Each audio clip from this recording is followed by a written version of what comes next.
put the 3 points in the bag, ladies and gentlemen. Yeah, that's what it is. Chelsea 4, Southampton 0. Put the 3 points in the bag and keep it pushing. That's what it is. Very much reminiscent of the reverse fixture at St. Mary's, only this time we kept a clean sheet with Jorgensen in goal, who was given the vote of confidence by the manager to say, yes, you aren't traumatized just yet from the previous fixture against Villa, so you can play again. And that will give him a bit of confidence knowing that he's kept the 4th clean sheet of Chelsea's season in the Premier League so far. I think it was Everton, West Ham and Bournemouth. That's the only other games we've kept clean sheets. So that is big. I don't care who we're playing against, because we conceded to this lot last time, and Leicester and Ipswich. So it really doesn't matter who we play. A clean sheet is a great day, okay? Now, I know in the grand scheme, it really isn't wild, and it isn't going to change the world that we won, and nor should it. You'd be absolutely deluded and dumbfounded to think otherwise. But one thing we will do is enjoy the win and the performance, because we've needed that. I think we've been struggling as a fan base for a few weeks in regards to our, our mental. We've been suffering. We're seeing goals being shipped in, goals going against us. So it's nice for us to get some of our own, and our players needed it. The lack of confidence for some of these individuals, and it continued for a few of them, especially in the early part of the game, and some of them it was all game, and we'll get into it. They needed to get their shit off. They needed to get in their flow state. They needed to get some goals. They needed to get some assists, have some fun. Because after this, there's a bit of a gap because we're not in the FA Cup this weekend. Then it's Copenhagen, and then it's Leicester City, and then it gets mad. So we needed this. Listen, the team selection, again, I'm really happy that Maresca's consistently keeping Nkunku out of the 9. I think it's good for Christopher. I think it's good for Chelsea. It's good for both the C's, right? Neto up front, he gives you just enthusiasm, like he wants to play in that position. He knows it's not his position. He's out of position, but he wants to play in the position in terms of he's looking forward to the opportunity. He's taking the opportunity. He's giving it his all and his best. There's an intensive press when he's up there. He makes the runs in behind. He's pulling off the shoulder of the defender and he's spinning them. He's still pulling out to the right. He pulled out to the left for his goal, his left-footed strike. And it was a great finish. Second goal after Nkunku. But it's good to see someone that is active, that is mobile, that is trying to cause some chaos and some confusion for the back line. He's not going to give an outlet as a long ball to win aerial duels. He's not going to give an outlet when you're trying to cross into the box. These are things that we cannot fix in the way that we've constructed the squad. But what we can fix is just a little bit of effort, a little bit of enthusiasm, a little bit of push and a little bit of fight.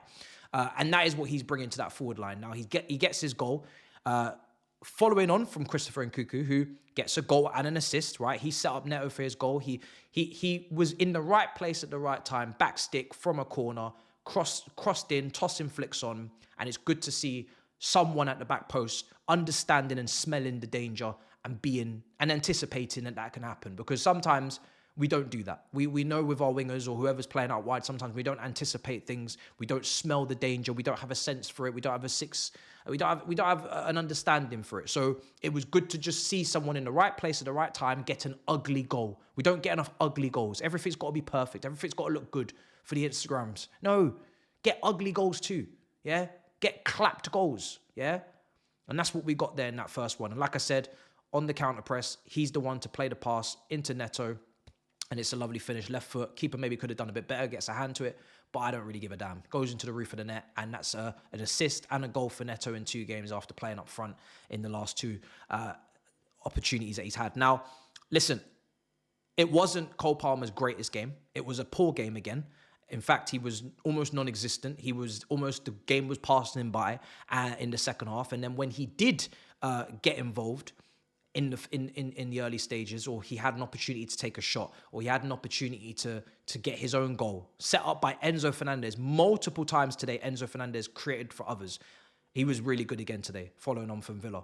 I felt sorry for him that he didn't get an assist, because Palmer's finishing again. I don't know what's going on. The lack of confidence is crazy, whether it's the 1v1 where the keeper's saving, whether it's the scuff shots after he's cutting in off the right and they're just bobbling towards the goalkeeper, whether it's the first touch being really poor and he doesn't set himself for the finish, or even just shooting wide, way wide of the post, and then even the cross shot, which was a shot, but it wasn't. Enzo couldn't quite get on the end of it. Just nothing is going right for Cole Palmer in the final third.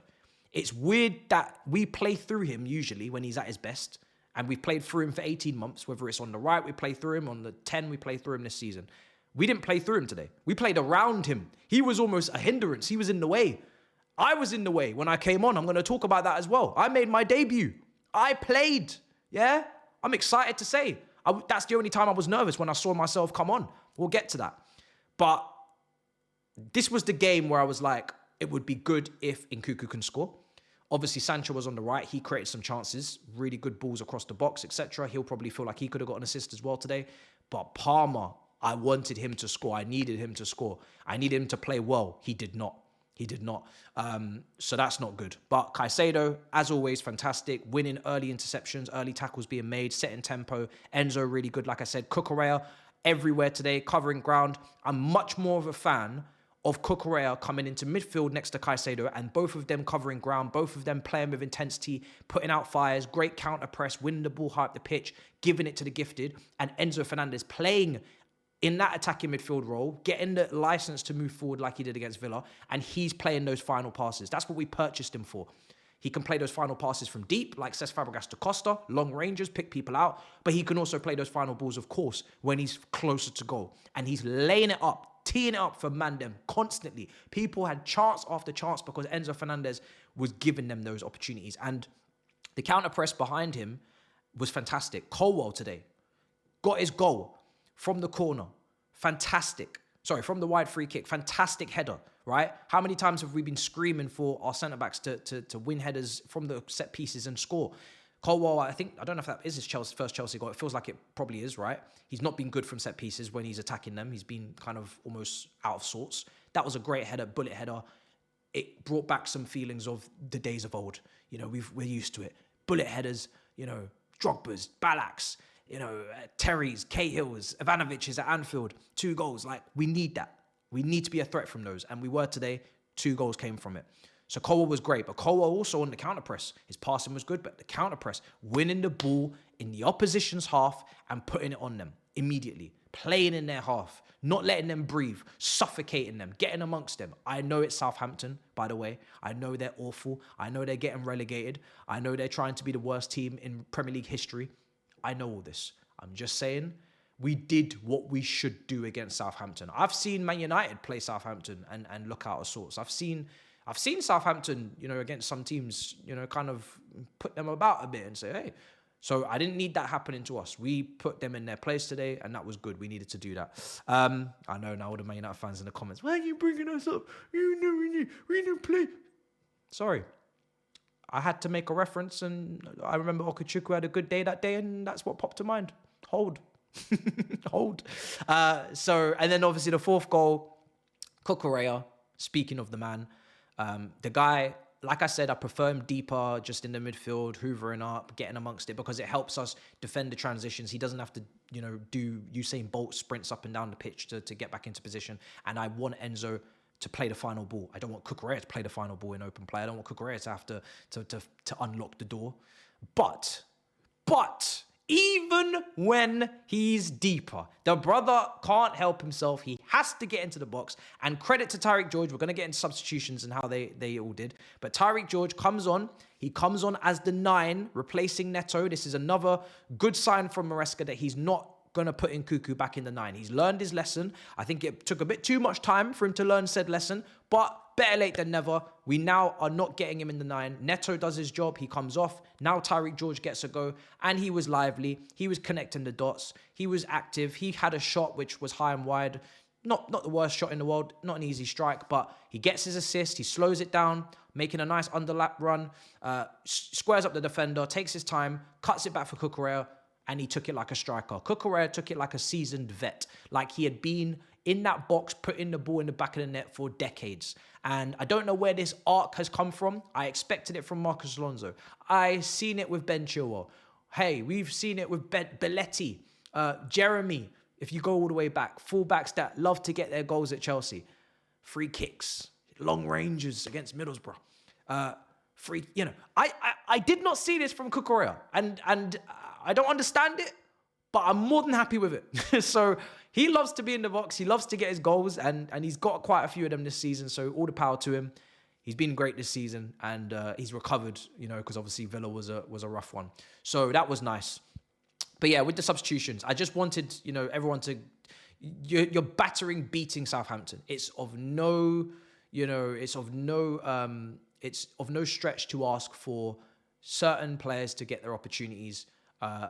We saw Tyreek George come on. We saw Achampong come on. We saw the young striker Mweka come on, which was nice. Couple minutes at the end. Just make some dreams come true. Give some families some incredible days out, memories. You don't need to. There's no reason not to. There's no reason not to. If you don't trust them, you give them a little couple of minutes at the end. If you do trust them, you do what you did with Tyreek George. You give them more minutes. But there's just no reason for not bringing them on. But who came on? Voila, me, Matisse Amugu. I made my debut.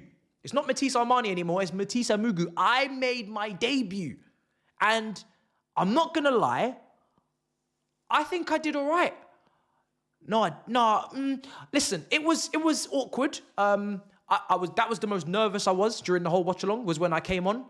I was crying. I was shitting myself. I was trying to make an impression. If I play well in this last 7-8 minutes, I might play against Copenhagen. Hey, I might not be the player you all thought I was. I might not even go to Strasbourg on loan. I might stick around, buddy. But my first touch was loose as a goose. I give the ball away immediately. I'm like, rah. So I'm talking from my perspective. So I'm letting you know what it's like to play for Chelsea Football Club, because now I've got the experience. When I first received the ball, I did remember that I'm playing for Chelsea at Stamford Bridge, and I did shit myself, and I did have a loose touch, and I apologise for that. Then after that, I thought it was getting a bit disrespectful. Cole Palmer doesn't pass to me. I don't know why. So I'm going to have a word with him, but he didn't want to pass to me. There was a moment where he looked at me 3 times, and he turned around, and he faced the other way and passed it otherwise. At one point, I even had to stop the ball because he was dribbling past me, yeah? By the way, Cole Palmer, you're not having a good game. You've missed chances too. You're not perfect. So let's not judge. Give me the ball. I'm making my debut. This is a big opportunity for me. I'm a young kid from France. I got a French name. Give me the ball. I'm just asking for a few touches just to get my confidence up. But no, he's dribbling past me. I stopped the ball. He said, no, that's not for you. No football for you, sir. He took the ball off me. The only time he passed to me was when he intercepted the ball from the opposition and it fell to me. And I just had to take that as a pass from Cole Palmer. Thank you. But anyway, I thought I did all right. After that, I started to pass a bit. And yeah, it was a lot being out there. I hope you guys haven't made your judgments of me just yet, because I've got more to bring to the table. I promise you, I have got something else in my locker. Just have to go and find the key. So, yeah, I was happy to be out there. Thanks for giving me the opportunity. And 4-0 win. We have a 100% record when I play. That's what I'm taking from today. When I play, not when Cole plays. Yeah? Cole play, like the band. That's brilliant. I meant Cole Palmer. When Cole plays, you don't always win. You don't always win. When I play, we win. So I'm not saying I'm the glue. Okay? I'm not saying I'm the glue, but I'm just saying it can't be a coincidence that when I play, we win, and when I don't play, we have not always won. Have you ever seen a Chelsea game when we did not win and I played? No. So that's how I'm wrapping up the review. Make of that what you will. If you want to win more games, I am more than happy to play more minutes. I know the agenda was I'm not going to play, but now that I've played and I've got a taste for it, I've touched the grass. So now I'd like to play. I'd like to touch more grass. So let's wrap that up. Right there, let's touch. Matisse wants to touch more grass. That's the end of the review. Right. Subscribe, like, smash up the icons. I'll see you guys next time in a bit, people. Peace.